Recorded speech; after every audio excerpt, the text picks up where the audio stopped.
আমার যুবক ভাইদেরকে বলবো, নতুন বিয়ে করলে শ্বশুর শাশুড়ির সামনে এমন ভাবে বসা যাবে না জামাই বউ যেন শ্বশুরের মনে চোখে মাইন্ডে লাগে। আমার নবী কত বড় ডাক্তার রে বাবা, মেয়ে তাতে কি হয়েছে, মেয়ের সাথে তো পর্দা নাই। আমার নবীকে বলছে, হুজুর আমি দূরে দূরে থাকবো, আপনারা দুইজন হাইটেন।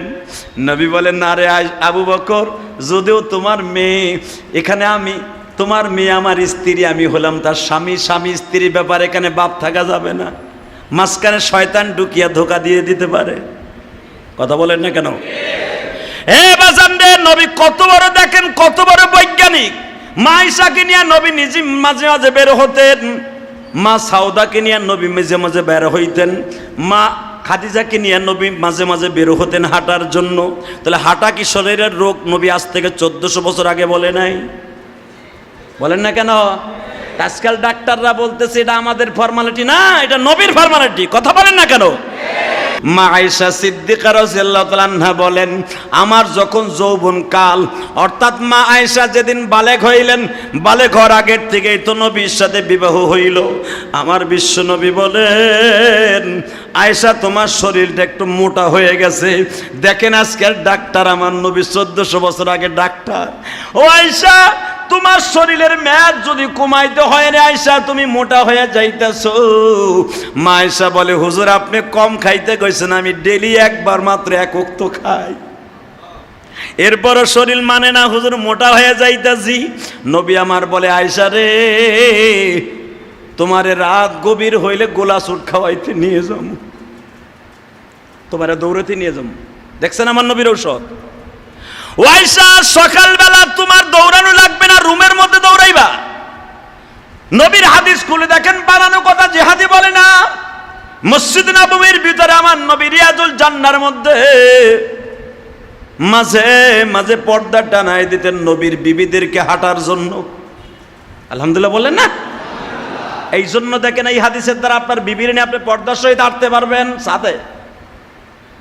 আমার নবী দেখলেন আয়েশা একটু মোটা হয়ে যাইতেছে, আয়েশার বয়স 14 কি 15। নবী বললেন, আয়েশা রে, হাঁটার চাইতে বিকল্প কোনো ঔষধ নাই রে আয়েশা, হাঁটো। মাঝে মাঝে আয়েশাকে নিয়ে নবী বের হতেন বাগানের মধ্যে, যেখানে সাহাবীরা নাই। আর নবী যখন দেখতেন নবীর বিবিদেরকে নিয়ে নবী বের হয়েছে, কোনো সাহাবী ওই রাস্তায় থাকতো না। এমনকি আবু বকর যদি আয়েশাকে নিয়ে বের হইতেন, আবু বকর যাইতে চাইতেন, নবীর শত্রু থাকতে পারে, হুজুর আমি আপনার পিছনে পিছনে খাদেম হিসাবে আসি, এত দূরে থাকবো যেখান থেকে আয়েশারে আর আপনারে দেখা যায় না, এত দূরে থাকবো। আমার নবী বলতেন, না রে আবু বকর, এখানে স্বামী স্ত্রীর ব্যাপার। এই জন্য দেখেন আমার নবী কত বড় ডাক্তার রে বাবা। এই জন্য আমি আমার যুবক ভাইদেরকে বলবো, নতুন বিয়ে করলে শ্বশুর শাশুড়ির সামনে এমন ভাবে বসা যাবে না জামাই বউ যেন শ্বশুরের মনে চোখে মাইন্ডে লাগে। আমার নবী কত বড় ডাক্তার রে বাবা, মেয়ে তাতে কি হয়েছে, মেয়ের সাথে তো পর্দা নাই। আমার নবীকে বলছে, হুজুর আমি দূরে দূরে থাকবো, আপনারা দুইজন হাইটেন। নবী বলেন, না রে আবু বকর, যদিও তোমার মেয়ে এখানে, আমি তোমার মেয়ে আমার স্ত্রী, আমি হলাম তার স্বামী, স্বামী স্ত্রীর ব্যাপারে এখানে বাপ থাকা যাবে না, মাঝখানে শয়তান ঢুকিয়া ধোকা দিয়ে দিতে পারে। কথা বলেন না কেন? বাজান রে, নবী কত বড় দেখেন, কত বড় বৈজ্ঞানিক। মা আয়েশাকে নিয়ে নবী নিজে মাঝে মাঝে বের হতেন, মা সাউদাকে নিয়ে নবী মাঝে মাঝে বের হইতেন, মা খাদিজাকে নিয়ে নবী মাঝে মাঝে বের হতেন হাঁটার জন্য। তাহলে হাঁটা কি শরীরের রোগ? নবী আজ থেকে 1400 বছর আগে বলে নাই? বলেন না কেন? আজকাল ডাক্তাররা বলতেছে এটা আমাদের ফর্মালিটি না, এটা নবীর ফর্মালিটি। কথা বলেন না কেন? এখানেই শেষ নাই গো বাবা, ভালো করে বোঝার চেষ্টা করবেন। কোরআন হাদিসের আমল যদি সঠিকভাবে করি, বর্তমানের সাথে মিলে দেখেন যা হচ্ছে যা হবে সব আমার নবী 1400 বছর আগে বলে গিয়েছে। যুবক ভাইরা, হযরতে হাসান রাদিয়াল্লাহু তাআলা আনহু বলেন, যখনই আমাদের শরীরের মধ্যে কোনো রকম ভাবে রোগ অথবা বড় রোগ বাসা বাঁধত, নানার কাছে দৌড়াই যেতাম। নানা সবচাইতে বড় একটা ঔষধ দিতেন, নানু ভাই তুমি মসজিদে নববীর চারপাশ দিয়ে 7 বার দৌড় দাও। আমরা 2 ভাই 7 বার দৌড় দিয়ে আইসেই বলতাম শরীরে আর কোনো জ্বর নাই, নবী বলতেন তোমার জ্বর হয়েছে, বেশি বেশি গোসল করো। ডাক্তার এখন বলে মাথায় পানি দেওয়া লাগবে না, যতবার জ্বর বেশি হলে গোসল করেন। এই গোসল যে করেন এটা আমার নবীর কথা না, বোখার মানে জ্বর, জ্বর যত বেশি হবে গোসল বেশি করবেন, ইনশাআল্লাহ জ্বর আল্লাহ ভালো করে দিবেন। আলহামদুলিল্লাহ বলেন। নিয়ত থাকতে হবে এই গোসলের ভিতরে রব্বুল আলামিন আমারে ভালো করবেন, এই নিয়ত থাকতে হবে। প্যারাসিটামল না খাইলে ভালো হবে না, এই নিয়ত করা যাবে না। তারপরে যে আমি বলবো যে আপনি ঔষধ খাবেন না, ডাক্তারের কাছে যাবেন না, এটা আমি কোনোদিনও বলবো না। ডাক্তারের কাছে যাবেন, নবীর সুন্নাতও মানবেন, দুইটা সমান নয়, আপনার শরীর ভালো থাকবেন। আলহামদুলিল্লাহ বললেন না? বাজানরে ভালো করে বোঝার চেষ্টা করবেন। আমার বিশ্বনবী বলে সাহাবীরা রে, যখন তোমার শরীরের মধ্যে বড় বড় রোগ বেঁধে যাবে তখন তুমি মওলারে বেশি বেশি স্মরণ করবা। কেন জানো? কেন? এই জন্য স্মরণ করবা, যদি এই রোগে তোমার মৃত্যু হয়ে যায় জানো তুমি শহীদ হয়ে মৃত্যুবরণ করতে পারো। যে ব্যক্তি রুগ্ন অবস্থায় আমার আল্লাহর জিকির করতে করতে মারা যায়, সে ঘরের মধ্যে বইয়াও বাবা জান্নাতের সার্টিফিকেট পাইয়া যায়। নিয়তের ভিতরে সবকিছু কিনা, জোরে কন ইন্নামাল আমালু বিন্নিয়া। বিশ্বনবী বললেন, বুখারীর প্রথম হাদিস, সব কিছু ডিমান্ড করে নিয়তের উপরে। ঠিক না বেঠিক?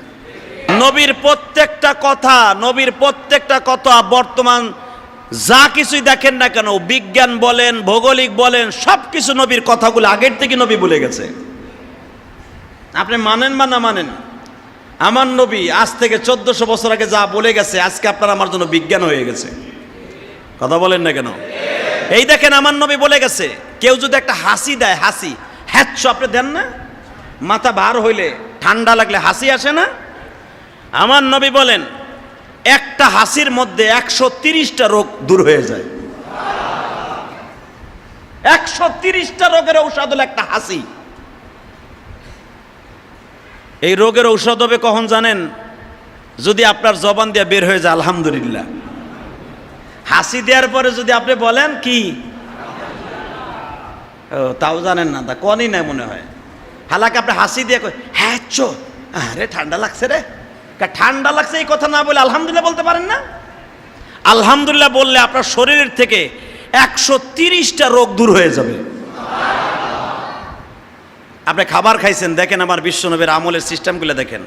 আপনি খাবার খাইছেন, বদ হজমি হয়েছে আপনার পেটে, হয় না? এটা আপনারও হয়, আমারও হয়। গ্যাসের ওষুধ আপনিও খান, আমি ইলিয়াস রহমান জিয়াদিও খাই, ও প্রধানমন্ত্রীও খায়। মনে রাখবেন, গ্যাস যদি আপনার পেটে জমে, আপনি ঢেকুর দিছেন, ঢেকুরের পরে যদি আপনি ঢেকুরটা দেওয়ার পরে বলেন আল্লাহু আকবার আলহামদুলিল্লাহ, এই ঢেকুরটা দেওয়ার আলহামদুলিল্লাহ বলার সাথে সাথে আপনার পেটের যত বদ হজমি আছে ওগুলা দূর হইয়া নতুন অক্সিজেন আপনার পেটে ঢুইকা পেটের পীড়া আল্লাহ দূর করে দিবে। হার্টের রোগী যারা আছেন, আপনি তো ইনহেলার ব্যবহার করেন, শুরু হয়েছে আপনার হার্টের ব্যথা, চিনচিন করে ব্যথা শুরু হয়েছে, আপনি তাড়াতাড়ি তালাশ করেন ইনহেলার করে, তাড়াতাড়ি চাপ মার বুকে চাপ দিছে না। বিশ্বনবী বলেন ওই জামানায় হালাল ছিল না। হার্টের রোগী ওই জামানায় ছিল, মেয়া ডায়াবেটিসের রোগী ওই জামানায় ছিল। এখন হয়তো ইংরেজি নাম ডায়াবেটিস হয়েছে, বাংলা হলে বহুমূত্র রোগ, সব রোগের রাজা ডায়াবেটিস ওই জামানায়ও ছিল। ওই জামানায় কলেরা, জল বসন্ত ছিল, ডায়রিয়া ছিল, সব রোগ ছিল, কিন্তু নাম ছিল আর একটা। আল্লাহর একটা নেয়ামতের প্রশংসা যদি কেউ করে, যে আমার রসুল বলেছেন সাশ্রয় করতে হবে, রসুল বলেছেন তোমরা পানি কম খরচ করবা, ঘুমাইবা কম, খাইবা কম, পানি খরচ করবা কম। এই তিনটে জিনিস আমার নবী সবসময় বলতেন। বেশি করবা কি? নামাজ বেশি করবা, জিকির বেশি করবা, উযকুরুল্লাহ যিকরান কাসীরা ওয়াসাব্বিহুহু বুকরাতা ওয়া আসীলা। আল্লাহ পাক বলেন জিকির বেশি বেশি করবা। এই জিকিরের দ্বারা নামাজ, রোজা, হজ, যাকাত এইগুলো বেশি করতে কইছে। আর কম করতে কইছে কি? খাইতে কম কইছে, পানি খরচ করতে কম কইছে। আবার বাতাস আপনার যদ্দুর মন চায় হেদ্দুর ইউজ করেন, এটা আল্লাহ কয়ে দিছে, কারণ এটা আল্লাহর দানিত্ব জিনিস। হ্যাঁ, এখন যদি আপনি নদীর মধ্যে বাস করেন, তলের মাছলা কি? তলে কি পানির সাশ্রয় করতে হবে? হ্যাঁ। নদীর মধ্যেও যদি আপনি বাস করেন, রসুল বলেছেন সাগরের মধ্যে বাহারাল আল ইউরুল বাহার, তুমি যদি সমুদ্রের ভিতরে থাকো, তোমার প্রয়োজনে যতটুকু পানি লাগে অতটুকু খরচ করবা।